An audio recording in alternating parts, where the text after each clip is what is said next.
All right, now let's open our Bibles to Acts chapter 25, verse 1. I feel like every Sunday night, especially the last few weeks, that you almost have to do a running introduction, because this section that we are in with Paul comes at the end of his third missionary journey, and it starts back in chapter 21, verse 17, with his arrival in Jerusalem, actually a little before, as he's headed for Jerusalem, and it really completes itself at the end of the book of Acts. It is one long 6.5 chapter narrative of Paul's plight for over several years as he heads for Jerusalem. And his intention was, as they had been in times past, to bring some elders from several of the Gentile churches that God had established through him, have them bring offerings, financial help for the poor in Jerusalem, give a good picture to the love relationship in the body of Christ. Paul reaching out with Gentile saints to the Jewish saints who had some difficulty, initially at least, embracing Gentiles without them becoming Jews, how they went straight to the Lord and straight to his grace. And there was certainly a transition time, and sometimes there is for folks who get saved out of denominational, backgrounds as well.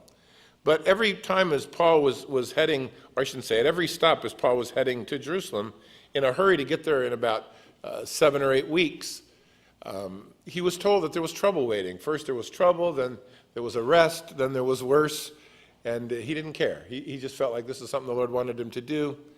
And so he shows up there in chapter 21. He meets with the saints who are glad to see him. He brings the elders along. He is received by James and the elders in the church, who praise the Lord for the work of God amongst the Gentiles, and then quickly say to Paul, well, we love God too, but we also love the law, and we hear that you don't so much anymore, that you teach people to forsake the law of Moses, that it's not important, and we'd like to clear that up. And if you could just sponsor 4 of the boys here that have been in town for a month with a vow for the Nazirite vow. It was an Old Testament practice of commitment. It usually lasted a month, but the final week required almost full-time presence in the temple. It was expensive. You took off of work. You had to bring lots of different sacrifices. And they said to Paul, you could put out the dough for these guys. It would look to everyone like, what they'd heard wasn't true. And you love the intricacies of the law, and you value them as much as we do. And I mentioned to you at the time, I think Paul made a mistake in agreeing to it, compromising to reach out. And it worked for the week until the last day of the week, when Paul was simply in town with a Gentile friend, probably one of the pastors who had come with him and brought gifts, if you will, to the church. But there were some Jews in town from Ephesus, where Paul had planted that church for some 3 years, and he had just come from there, that saw him in town and put 2 and 2 together, said, well, you must have brought that guy into the temple. And so they accused him of breaking Jewish law. It excited the anger, if you will, of the crowd. People grabbed him in the inner court of the temple. They began to beat him. They intended to kill him. And they certainly would have, had Paul not been rescued by Claudius Lysias, the Roman commander, whose army, or at least whose troops, were stationed on the northwest corner of the Temple Mount in the Antonia fortress. Paul, as he was being pulled from the crowd and carried away, asks the commander if he might be able to speak to the mob, and being able to speak their language, he was given permission. And from the steps of the Antonio, Paul gave his testimony, and things went well. He told them about his zeal as a Jew and how he'd gotten saved. But then he came to the words, but God sent me to the Gentiles. And the minute the word Gentiles came out of his mouth, all hell broke loose. And the commander had to step in again and rescue Paul. But he was determined the next day to go to the bottom of it. And so he scheduled a meeting with Paul and the Sanhedrin. And Paul walked in, and after a rough beginning where he got slapped across the face by orders of the high priest, Paul looked at the Sanhedrin, the ruling body of the Jews, and decided, I'll just talk to them about the resurrection, since I know at least half of them don't believe in it. And he said, I guess I'm on trial for believing in the resurrection. Well, he immediately gained 50% support and lost 50%, and they were the louder 50%. And for the third time, this big riot breaks out, and Paul had to be kept in prison, and the fellow really was beside himself trying to figure out what to do. He was going to beat Paul, but Paul said, look, I'm a Roman citizen, so they couldn't do that. So he really didn't quite know what to do. Well, while Paul was in jail, his little nephew of all people got wind of a plot that folks were going to lay in wait to kill Paul, The only thing that had to be done was that this commander had to be asked to bring Paul back down to the hearing, and they were going to, maybe have a more civil meeting. And the little boy went to tell Paul, who sent him to the commander. The Roman guy gave him lots of credibility, listened to him, and decided it would be far better to just get Paul out of Dodge. So they carried him out at night under great, heavy guard, if you will, and sent him to Caesarea, where Felix was the governor, and that was where the Roman seat was. They figured Felix could get to the bottom of it. Well, then last week, and we're getting to where we're starting, last week Paul stood before this fellow Felix, who was a very hateful guy. He ruled by force, but he had a tremendous knowledge not only of the Jewish faith, but of the ways of the believer, of the way. And he had a good understanding, and Paul shared with him as the elders from Jerusalem came with their high-priced lawyer Tertullus and stood to accuse him of things that were just ridiculous. And Paul just said, I didn't do it, and where's your witnesses, and gave a good witness. And Felix delayed a decision about Paul, but he met with him and his wife to hear more about what faith in Jesus meant. And by the time that Paul was done laying it on him, Felix was trembling. Was actually frightened by what the consequences might be, but he was trembling but not repentant, and he could have ruled in Paul's case in his favor and let him go. He didn't. Instead, he hoped to hold Paul so that maybe his friends would bring some bribe money. He could get some money, he would let him go. In fact, verse 27 says of the last chapter that Paul, for 2 years, was left in jail. And verse 26 says of Felix, he hoped that money would be given him by Paul that he might release him. So he sent for him more often and conversed with him. But he didn't send for him to hear about the gospel, it seems. It just seemed like, even though he said there'd be a convenient time to listen again in verse 25, that he really just tried to be buddies with Paul in the hopes that he could get him some money. In any event, Felix didn't get what he wanted. Paul didn't take that route to get out of jail. And in 60 AD, while quelching a riot of the Sicarii Jews there in Caesarea, Felix was called back to Rome for excessive use of force, if you will. And his wife went to Pompeii, where she died in the eruption of Vesuvius, and he just disappeared. So he had his chances. Now, what he did with them, we don't know. But for Paul, imagine now, Paul being in his shoes, for 2 years he sits in jail without charges, really. And now the guy that's been listening to him and who he shared with and who knows his condition leaves, and this new guy comes, Porcius Festus, verse 27, which, by the way, translated means swine festival. Now, I don't know who his parents were or what they were thinking, but I do know that he was 70 years old when he took office, that he died within 2 years of taking office, that he was a bit more committed to fairness and justice than Felix was. But like everybody that you find in power here, job protection and self-interest and lack of backbone led the way, and nothing much is done, much like Pilate and others. The fear of man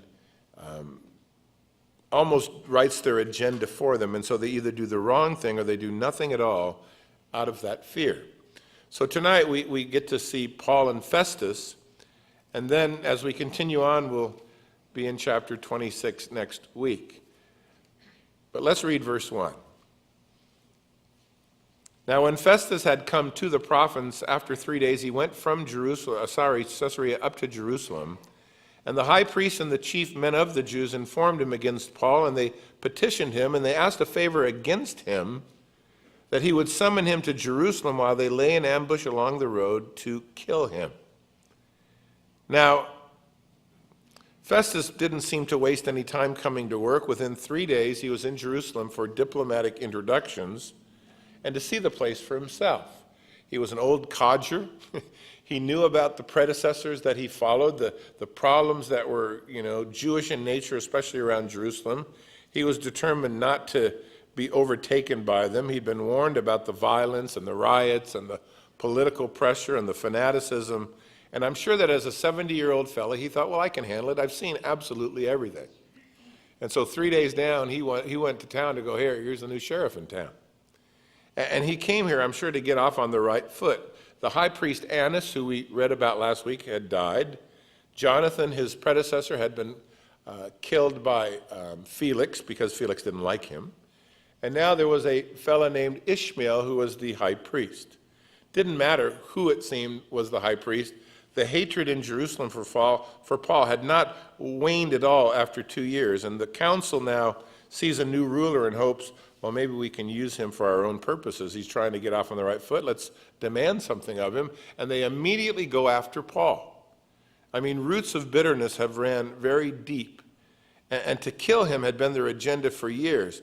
In the last chapter, a couple years earlier, they had 40 guys take a vow to lay in wait. But notice here this time that the Sanhedrin, the high priest and the chief men of the Jews, they planned already to hire people in. This was a contract hit. These were the religious leaders hiring a guy to kill Paul, or hiring several men to kill Paul.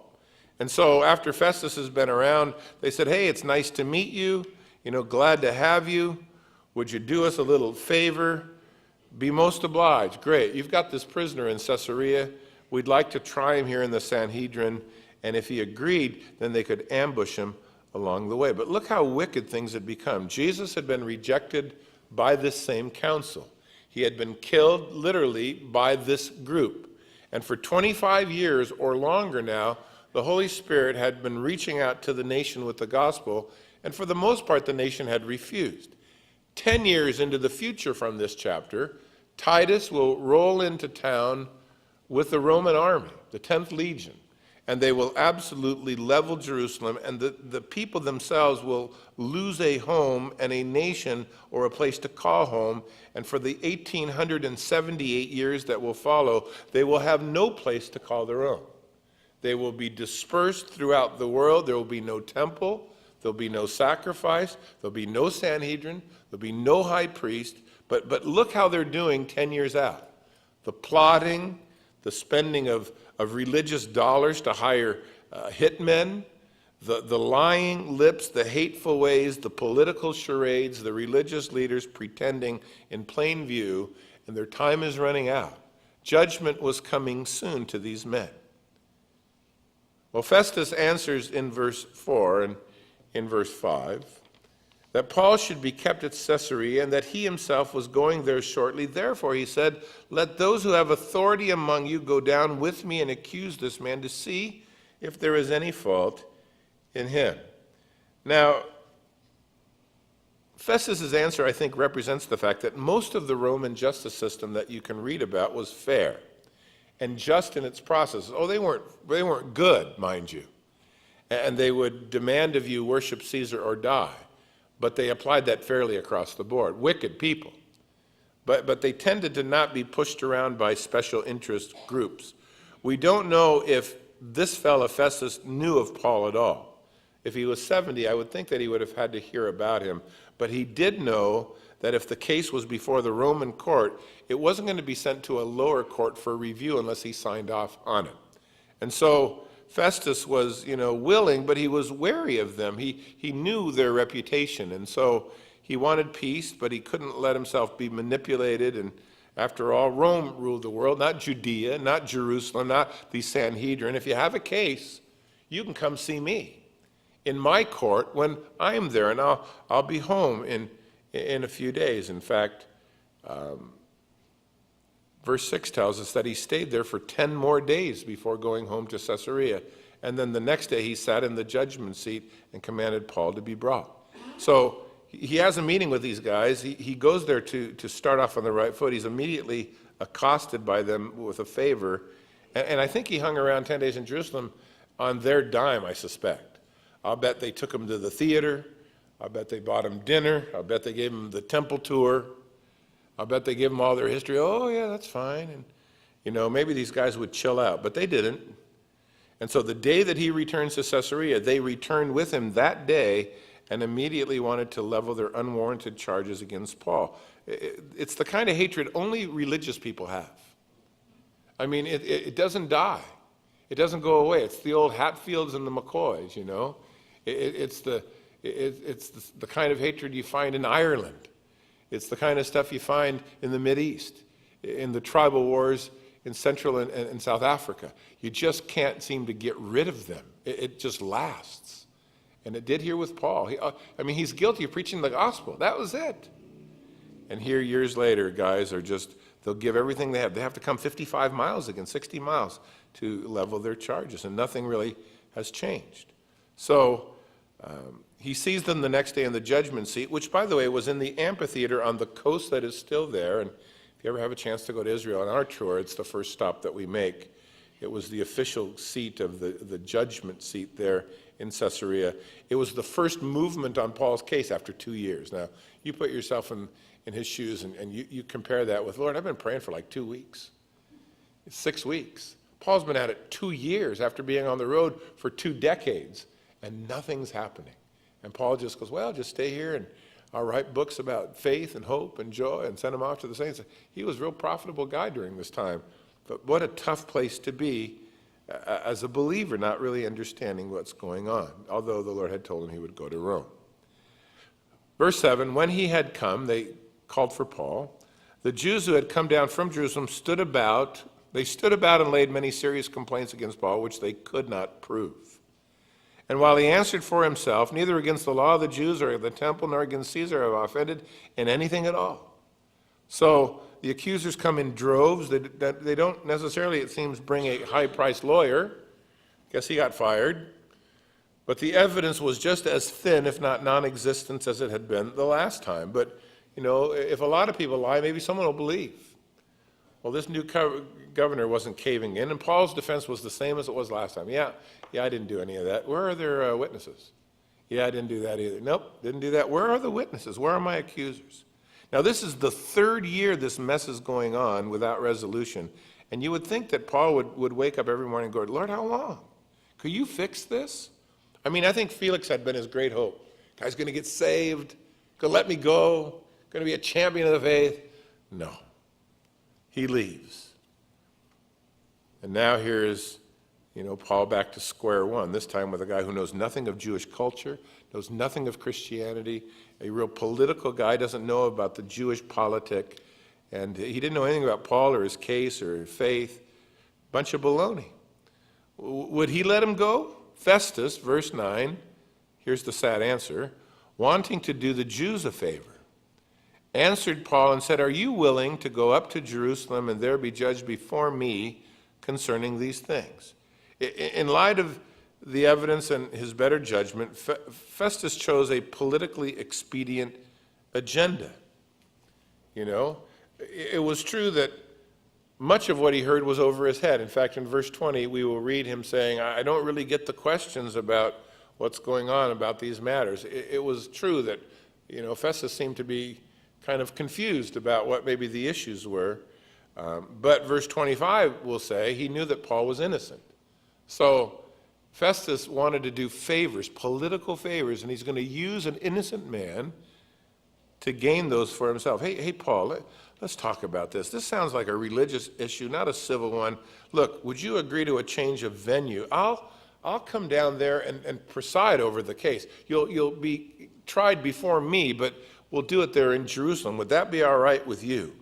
And these are the same guys, just to remind you, that in verse 24 will be quoted as saying, this man is not fit to live any longer.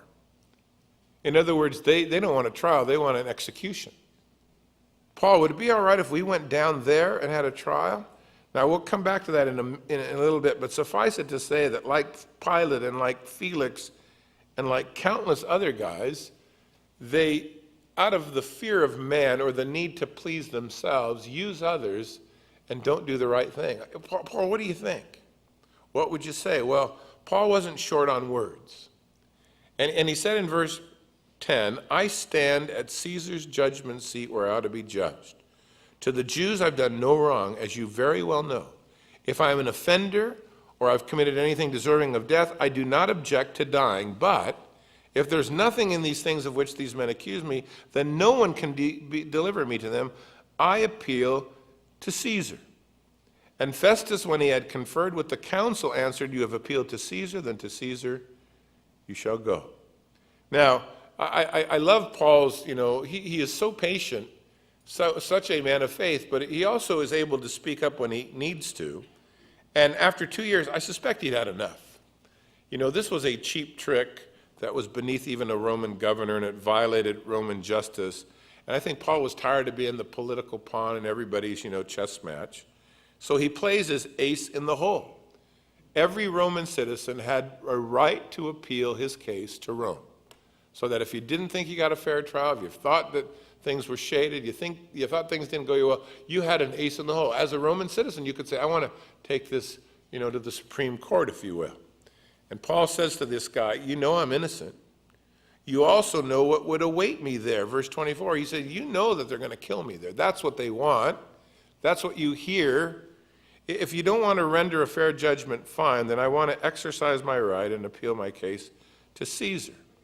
Maybe he has the backbone for fair justice, but I will not go to stand before these wicked men in Jerusalem. And I'm not afraid to die if I have to be punished for something I've done wrong, but I haven't done anything wrong. So you are not going to release me to them. I'd rather go see Caesar than to go to them. And notice in verse 12 that I think Festus was shocked. I think he underestimated this little man with his polite manner. And this appeal was a bombshell. He had attempted to curry favor and it had exploded in his face. And if that wasn't bad enough, while Festus sits here as the governor in Judea, the Caesar in Rome is Nero. Not exactly your amiable guy.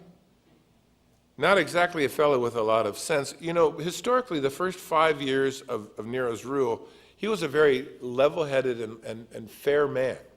He was influenced by the Stoic philosopher Seneca. So he had a lot of influence for years that caused him to contemplate life, and he was kind of a different guy. After he met Paul and had a testimony given to him about Jesus, he went over the edge and seemed to have lost his mind.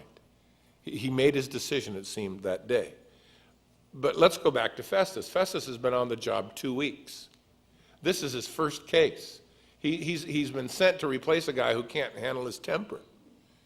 Rome trusts me. It's a trouble spot. I'm given a heavy responsibility. I've been there 2 weeks, and the first guy I talk to wants to go to Rome. Show up and see, yeah, I'm coming from Festus's place. Why? Because he couldn't handle it. What in the world is going on here? And what's worse for Festus is Festus has absolutely no idea of what to write down for charges. There are no witness statements. There's really no crime against the state except some guys that are angry with him. He seems to be innocent. And all Festus was trying to do was work his way into a position with the Jews of the area for the future. But this is something he hadn't bargained of. And in fact, he didn't even know how to handle a request to go to Rome. So verse 12 says he had to go to the council. And what do we do in a situation like this? Anybody know? Yeah, I know. You got to let him go. What do you mean you got to let him go? What am I going to say about it? I don't know, but he has to go. Now you got to let him go. And so he kind of came back, and I almost can hear the anger in his voice, If you want to go see, they're fine. That's where you go. But he really didn't know what to do with him. Well, then we read in verse 13, after some days, King Agrippa and Bernice came to Caesarea to greet Festus, and when they had been there for many days, Festus laid Paul's case before the king, saying, there is a certain man left, a prisoner by Felix, about whom the chief priests and the elders of the Jews have informed me when I was in Jerusalem, asking for a judgment against him. And so he begins to lay out for his guests the dilemma that he's facing. Now, verse 13 says, some days passed before, and we'll just call this guy KA2. This is King Agrippa II. And Bernice came to officially welcome Festus to the area. Hey, welcome, new governor and all. Let me tell you who these folks are. Bernice was the daughter of King Agrippa I. She was 16 when her dad died. She was farmed out to marry her uncle, who then quickly also died. And so she moved in with her brother and now lived with him in an incestuous relationship and an affair. That's this woman and this guy. All of Rome, at least as far as history goes, hated them. They were absolutely held in terrible reputation. When she years later became involved with Titus, the fellow that brought the armies into Jerusalem, Titus was warned by Rome of her past, and he quickly sent her back to her brother. Her brother here, King Agrippa II, was 17, a year older than she was when his dad died. And he was only given a small piece of land in northern Lebanon to rule. He would acquire some more over the years through political kind of savvy, but he was a small potatoes guy, and even amongst the family, if you will, no one looked up to him. He was the last of the infamous Herod tribe or clan, if you will. He would die in about 100 AD, having no children, but both he and Bernice had converted to Judaism. What a mess. They weren't practicing, as you might well imagine, but they seemed to know a lot about Jewish manners and customs. In fact, we will read in chapter 26 when Paul gets a chance to stand before him that Paul is thrilled that it's him and not this fellow Festus who doesn't seem to have a clue. He said, I'm glad to talk to you because even though this guy was a sinful, wicked man who lives with his sister, he was a fellow that would be aware of what Paul was going through and maybe be able to see some light. So Paul was happy to speak to the fellow. But for now, these are the two that show up. And what Festus hopes to do after wining and dining them for a few days is appeal to them that maybe they could have a conversation with Paul, the prisoner who had been left behind. Maybe you could help me write up some charges because I look kind of stupid just sending him over there to Nero with nothing to say about him. And so, verse 15, about whom the chief priests and elders and Jews informed me when I was in Jerusalem asking for a judgment against them. To them I answered, it is not the custom of the Romans to deliver any man to destruction before the accused meets the accusers face to face. He's had an opportunity to answer for himself concerning the charges against him. Therefore, when they had come together without any delay, the next day I sat on the judgment seat. Well, 10 days after he hung out.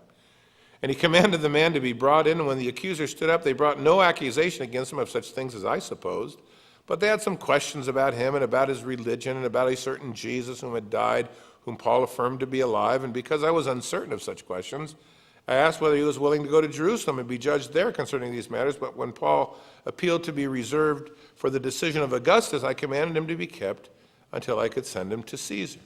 Now, listen to the explanation of this ruler Festus to his, house guests. He tells the story very innocently. He doesn't tell about the 10 days of unofficial business where he laid around Jerusalem at their expense. But he does say in verse 16 that Roman law prohibited hearsay. If you're going to be accused of something, you got to be able to face your accusers. And Festus had brought them down to hear from them. And then notice Festus's description of what he heard. Yeah, there's some religious argument about a Jesus who died and rose. Now, isn't that amazing to you that the real issue as he saw it was the resurrection? And Festus was sure a hard-hearted guy. I mean, Paul has to be the most famous preacher of the first century next to Jesus himself. And the impression he leaves on this man Festus is, yeah, they're talking about Jesus is alive, and they say he's dead. They're weirdos. I mean, that was about his response. Nothing in his heart, nothing seemed to move him.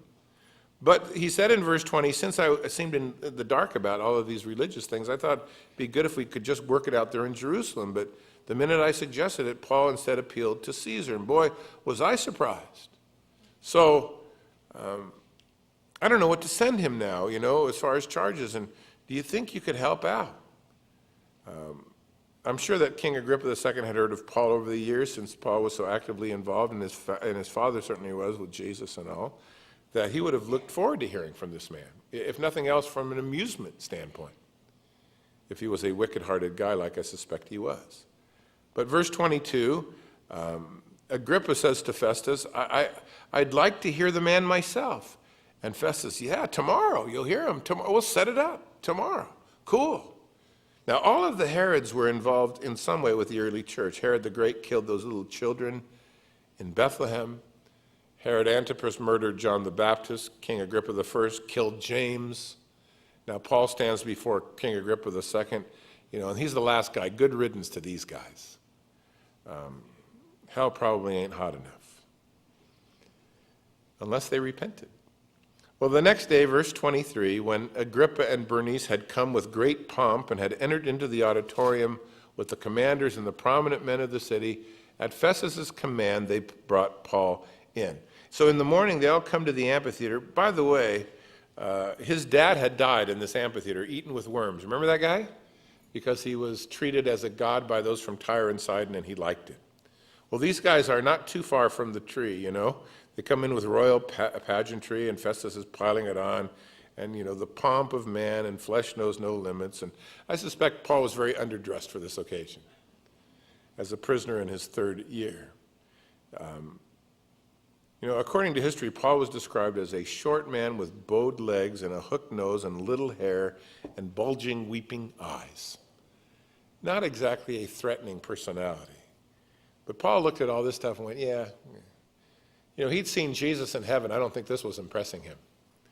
So, verse 24, Festus says, King Agrippa and all of the men who are here present with us, you see this man, about whom the whole assembly of the Jews have petitioned me, both in Jerusalem and here, crying that he was not fit to live any longer. So that was what he wanted them to try him. But when I found that he had committed nothing deserving of death and that he himself had appealed to Augustus, I decided to send him, because you had no choice. I have nothing certain to write to my Lord concerning him, therefore I have brought him out before you, and especially before you, King Agrippa, so that after the examination has taken place, I may have something to write, for it seems to me unreasonable to send a prisoner and not to specify the charges that are against him. And so Festus's flowery opening tells you his idea was to get some help. Now, we won't look at what goes on in the next chapter. I want to take a look at a couple of other things tonight. But let me just say this to you while we're talking about it. King Agrippa never gets a chance to examine Paul. By the time Paul is finished, it is King Agrippa who is in the hot seat. And chapter 26 is the longest of Paul's responses to the king and the most powerful as well. And Paul will deliver it. You know, you heard the old expression, well, bring it. Well, Paul brung it. He brought in it.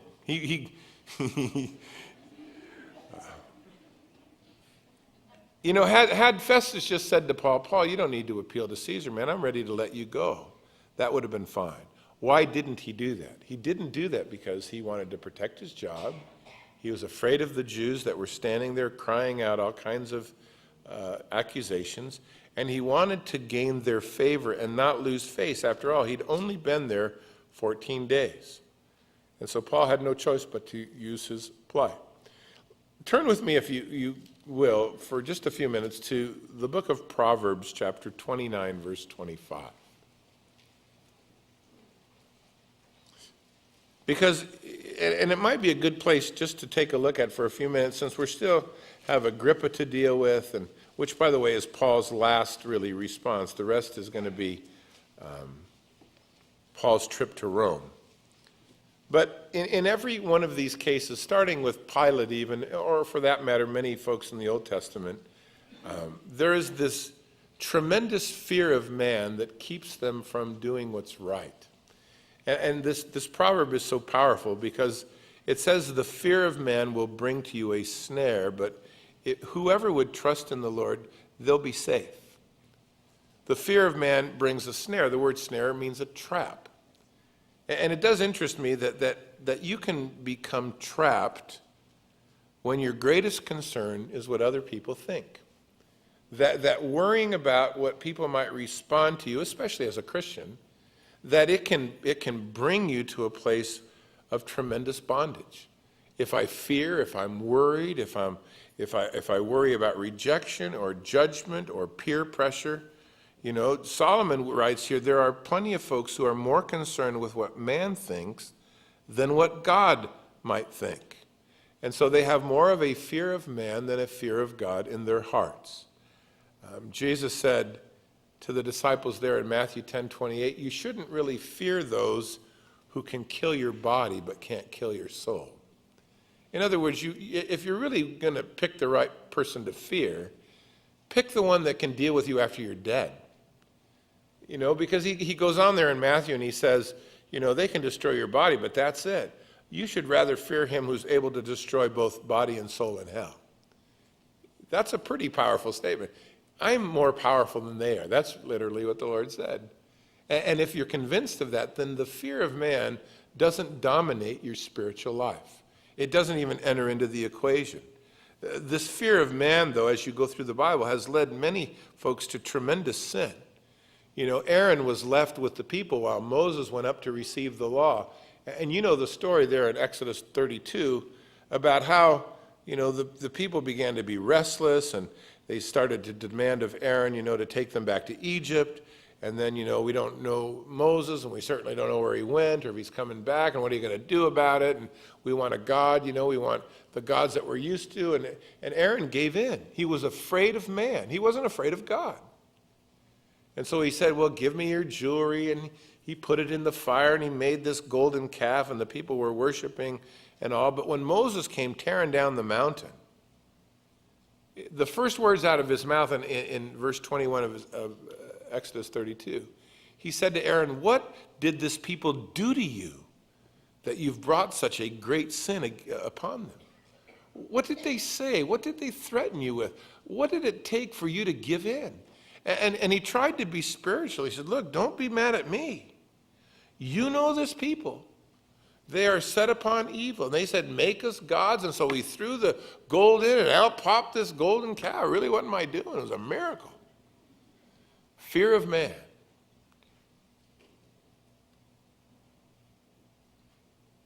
Now, when Moses saw that the people were unrestrained, for Aaron had not restrained them to their shame, Moses stood at the entrance and said, whoever's on the Lord's side, you come stand with me. And the Levites came, but thousands died. And it was Aaron who stumbled the people. He wouldn't stand up for that which was right.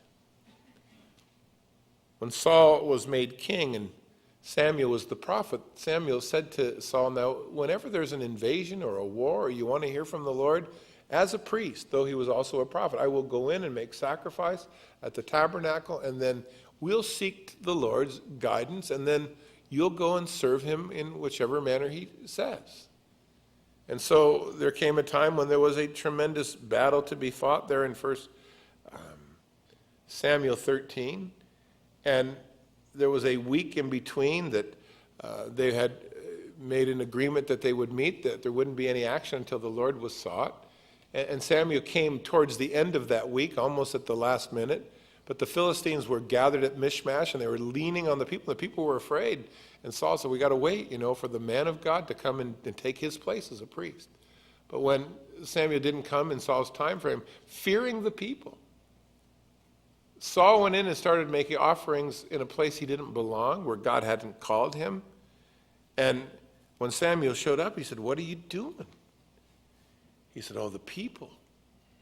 I just felt that I was compelled because they were starting to worry. And they were getting upset. And Samuel said, well, you're going to be upset now. Your kingdom is not going to continue. The Lord sought a man for himself after his own heart. He's commanded you to be a commander over his people, but you have not kept the Lord's commandments. And the fear of people, the fear of man, caused Saul to lose his position, his future, and for his family to lose the kingship that could have been certainly handed down. Peter stood around the fire of the enemy with the soldiers on the night when Jesus was arrested, and even the questions of a young girl who stood by the gate to open it for those who would come in caused such fear in his life that he began to curse and at the top of his voice deny the Lord. Just a young girl. And some soldiers who had, gone out to capture one man who came willingly. Fear of man.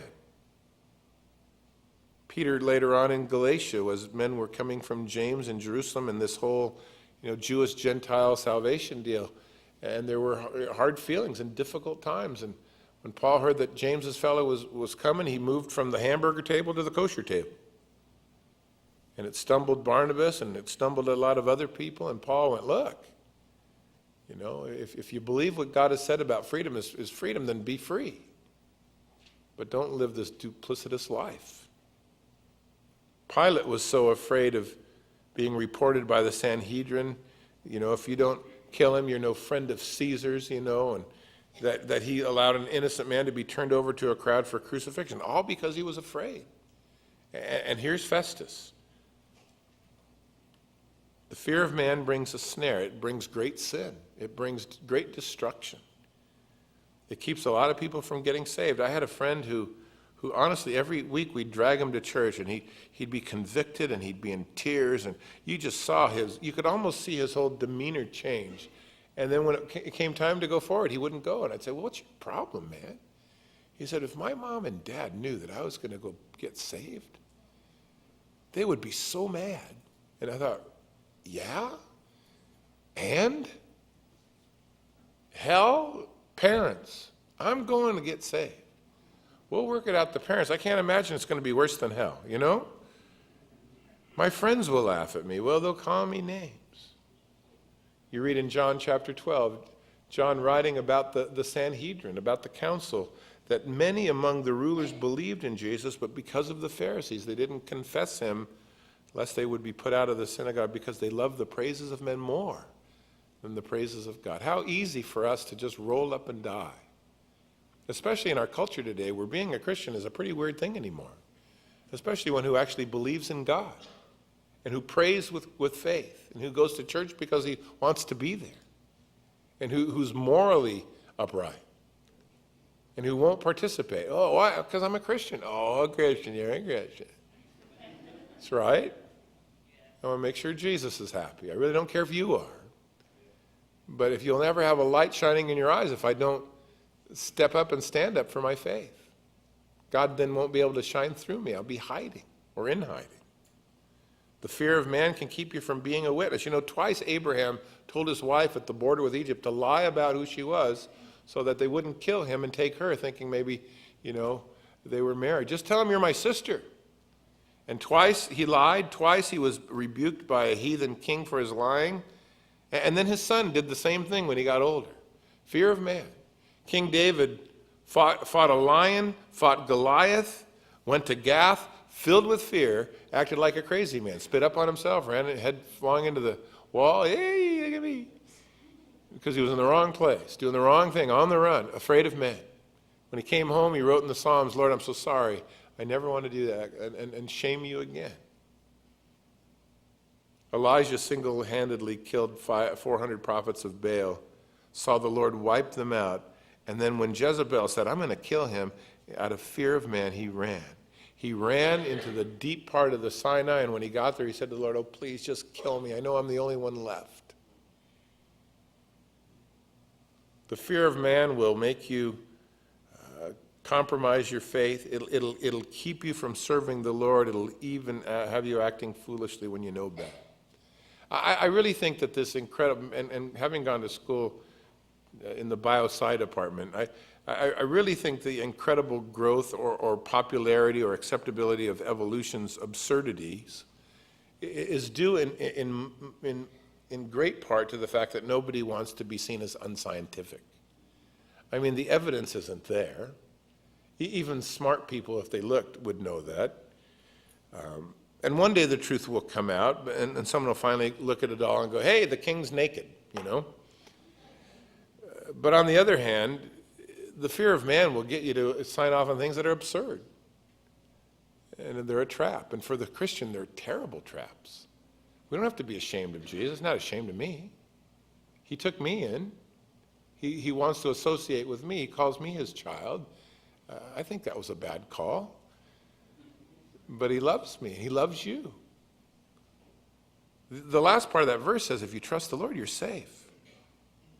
Right? The answer for fear of man is just to trust the Lord. He'll sustain you. If you do, you can't go wrong. When you're tempted, when you're under pressure to fold, you're going to be victorious. Just trust the Lord. Sin won't be able to conquer you if you're trusting in the Lord. Hope will be your song. Satan will seek to destroy you through fear, but God will give you confidence. I needed to go to Jesus to get saved. I need to go to him every day to overcome the fear of man that can certainly enslave your life. But I look at these two men, even in our story tonight, there's Festus on the one hand, who comes in it with lots of years under his belt, but yet he's not very wise, and he's more interested in people-pleasing than he is doing the right thing. And then there's Paul, who was, 2 decades out on the road getting chased and murdered, or they tried to kill him several times. One time they apparently got through to him.